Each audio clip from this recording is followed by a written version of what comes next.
Welcome to the HEARTS Entwined podcast. In this podcast, we'll be having discussions around the secrets which attract lasting, healthy, fulfilling relationships, creating a healthy mindset, and what women should know and understand about men. Introducing your host, Lyn Smith, the Queen of Hearts, relationship expert, trainer, speaker, and best-selling author of the Cupid's Bow technique. Lyn's mission is to have a positive impact in reducing divorce, domestic violence, and suicide. Welcome to the HEARTS Entwined podcast. This is your host, Lyn Smith, the Queen of Hearts. And today, listeners, I'm excited to say I've got a lovely guest. Her name is Marie-Sophie Van De Pas. So very nice, exotic name there, Marie-Sophie. Thank you for joining us today. Thank you so much. It's my pleasure to be here. You're very welcome. And we're going to be talking about something a bit different today. We're going to be talking about higher love. So higher love, Marie-Sophie, I should say. What does that actually mean to you? First of all, a higher love is something I believe that comes onto your path. Partly, you might have felt it coming. I feel like if you're kind of ready if you're done with relationships that don't fulfill you, and if you feel like you're pretty good with yourself, you might already have that energy within you that you're like, hey, this time love might work out well for me, a lot better than before. I can just feel it, that I'm worthy of that. So you can feel it coming in that way.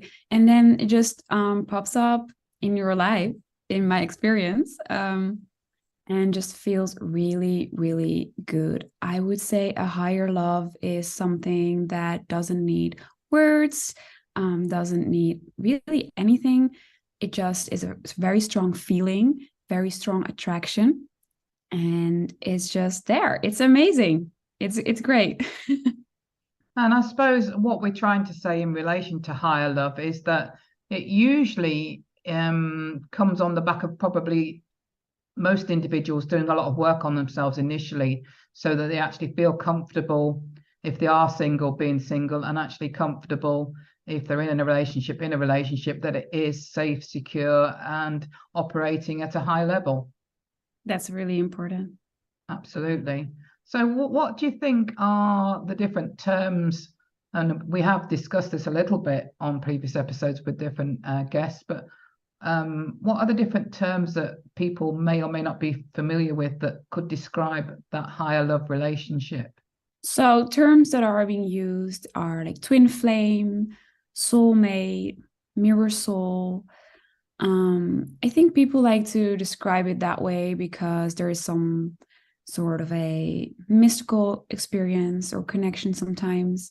I think usually when you meet a higher love, you start to change your perception a little bit about yourself and about life. You realize you're worthy of a lot more. You feel more sure and secure within yourself. And you might start seeing some like synchronicities, if people have experience with that, within your life and within the relationship.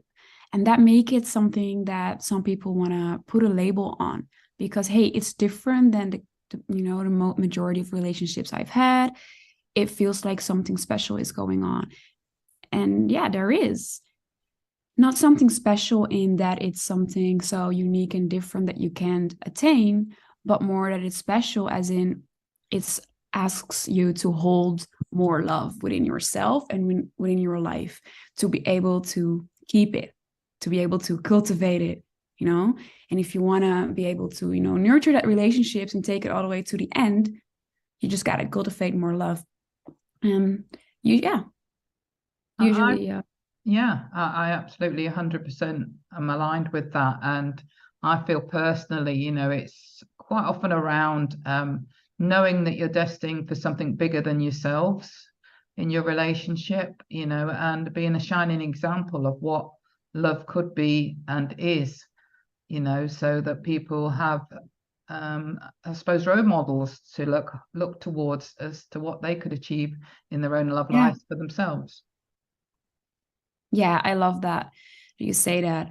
I think indeed, once you meet a love like that and you work on yourself, you change your your current thought system that would otherwise prevent the love from deepening. You change yourself, you align your mindset and your energy with love, you will definitely be a role model, because it's inspiring, right? To choose yourself. It's inspiring to dare to love. It's inspiring to dare to be happy. And I think that's also exactly the big lesson I've personally learned from meeting a higher love and being with a higher love, that, hey, it's okay to have that. And it's okay to be happy. It's okay to let go of control and receive. Yeah. The receiving is a big one, isn't it? Learning to receive and not need to feel like you've always got to be the giver. And quite often, I think, most of us have been through those phases where we've probably been needy and desperate and giving off that sort of negative energy. Or we've been in the opposite, and have been so hurt and heartbroken in the past that we've wanted to avoid relationships and kept our hearts really closed off and guarded. Yeah. That's exactly how it started with me. My heart was way more closed off than I thought. And I think that's so interesting, that over time I learned, that I was holding myself back, holding the relationship back. Whereas initially I believed it was the other person. But it's such an eye-opener to find out and discover how much we were holding back love ourselves, how much we are doing that, and how much that is actually ingrained in so many of the people around us. And it isn't until you find that switch within yourself that you dare to share your feelings again, or that you dare to take the risk, dare to also do that without needing something in return, but doing that from a place of stability and security, which is also a whole nother level, right? Because you can be courageous enough to choose love again, to be like, hey, I'm going to share my feelings, or I'm going to be real and be myself. But then also you have to back that up with actually doing that from a confident place, or it will be just a little shift that you make, but not that you can't pull forward, it's not something stable. So yeah. What's your own personal story, Marie-Sophie, around what's led you to be doing what you're doing now? Yeah, what really led me to be coaching people in higher love relationships, or usually people would come to me and they've met a higher love, but there's just no communication, or there's no movement forward. They feel unloved and rejected. So that's mostly what people come for. And I've been feeling that way myself. So I exactly know how they're feeling, but I found the switch to that. So I realized how powerful that switch was and how much needed it was. So that's what was why I decided to start my business. But really that switch has a lot to do with undoing, all the things you do, just returning to yourself and alignment with life or God or spirit, however anyone would like to call a higher consciousness, if you believe in that. And also believing that you're worth more than you initially thought. It's really a transformation, and it's a lot bigger. It took me a lot to make this transformation. It took a lot of consistency. It took a lot of awareness and a lot of trust. So this is why I realized people need help with this, because it requires solid support, a container, reinforcement, because it's not just something that you just do. You just oh, okay, so these are the beliefs that are wrong, and I'm gonna adopt the new beliefs. You need to bridge that and to be reinforced.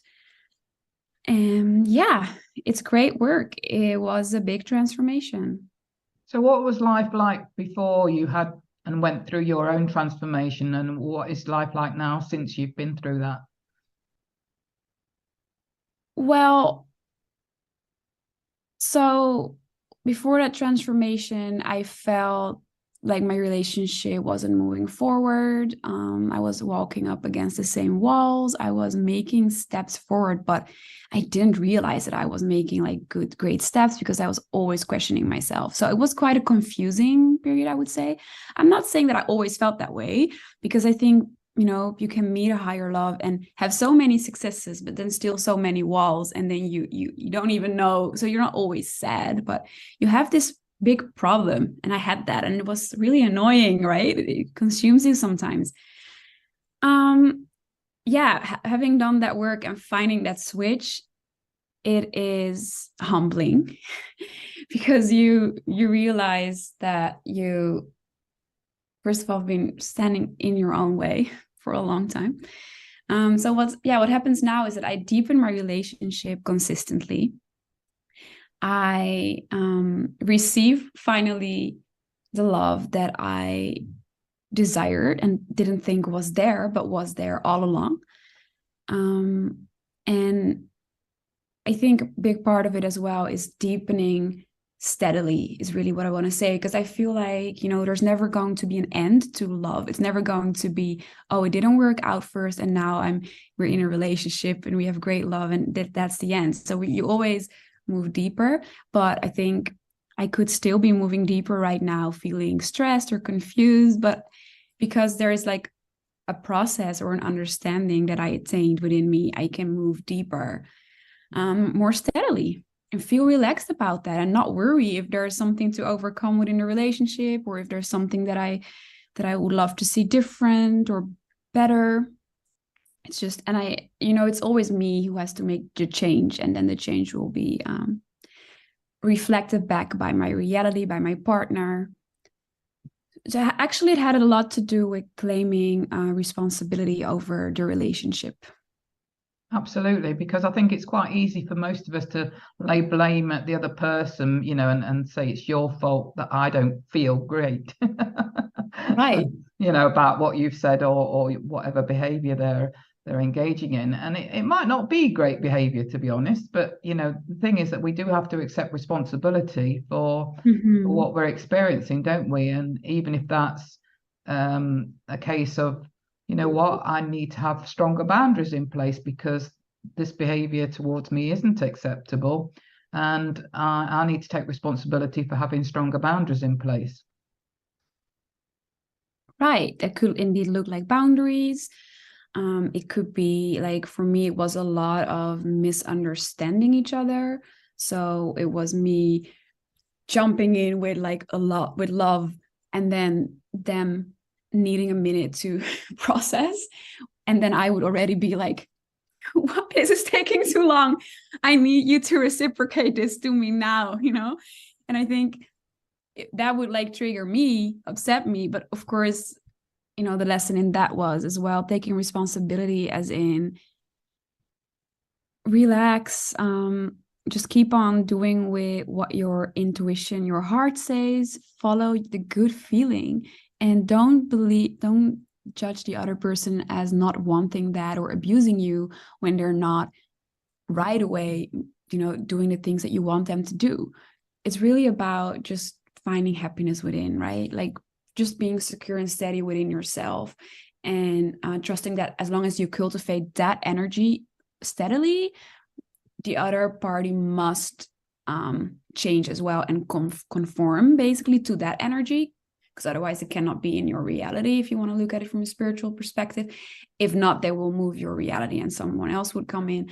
But usually if you met a higher love, they always transform, because you know that you've got something real here and they want the same thing as you do.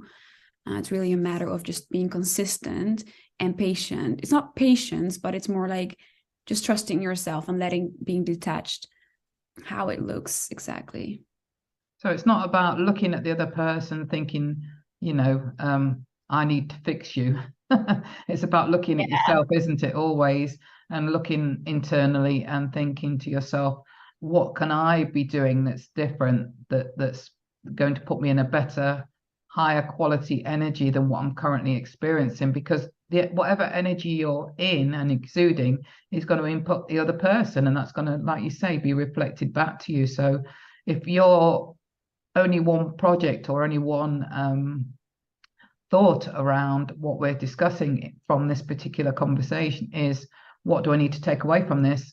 It would be, work on yourself and be conscious of what you're thinking, and not only what you're thinking, but how you're feeling about what you're thinking as well.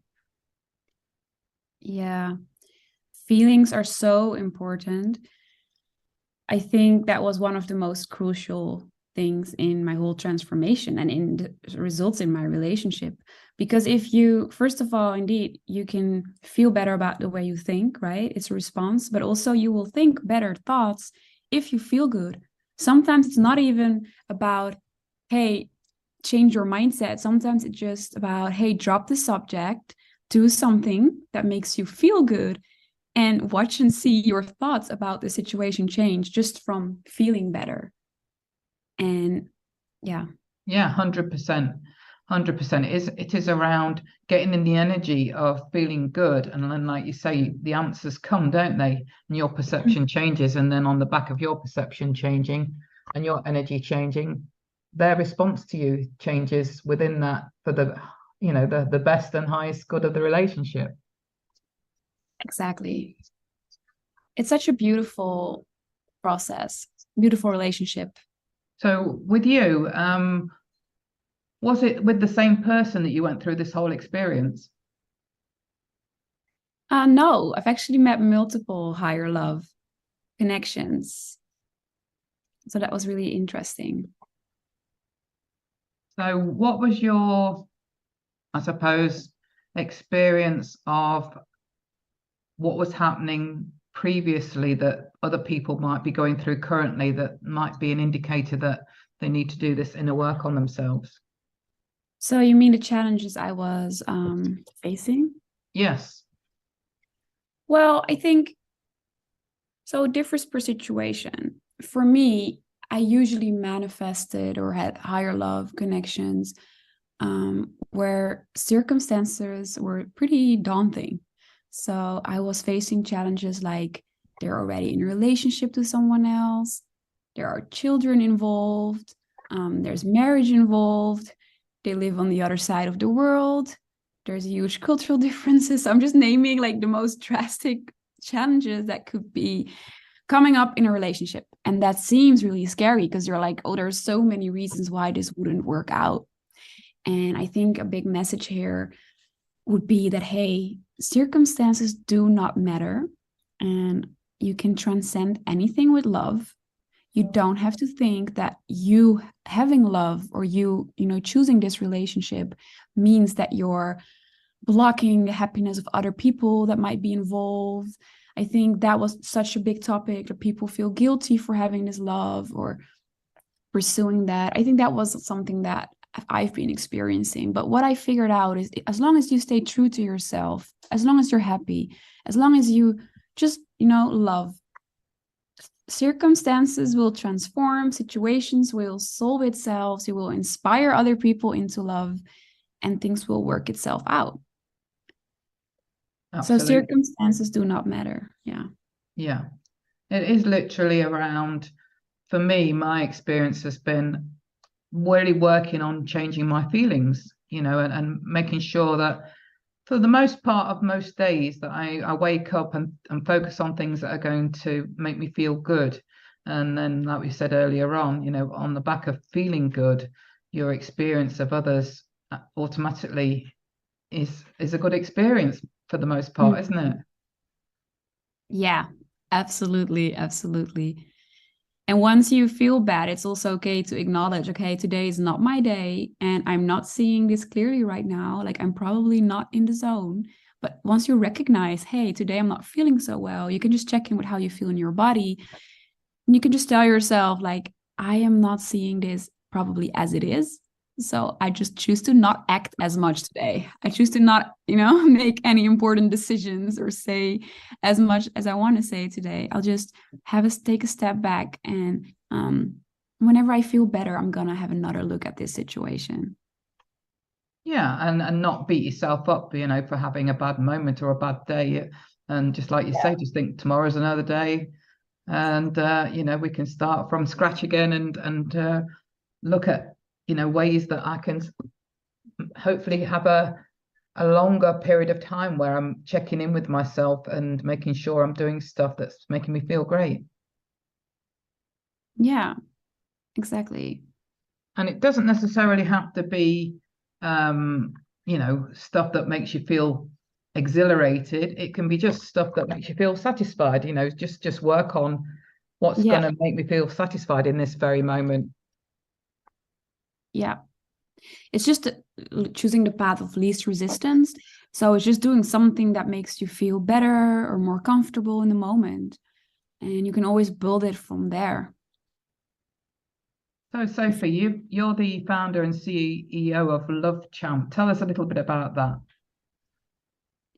Yeah, so LoveChamp is the business that I created. It's a coaching business where I host a community, Champions of Love community.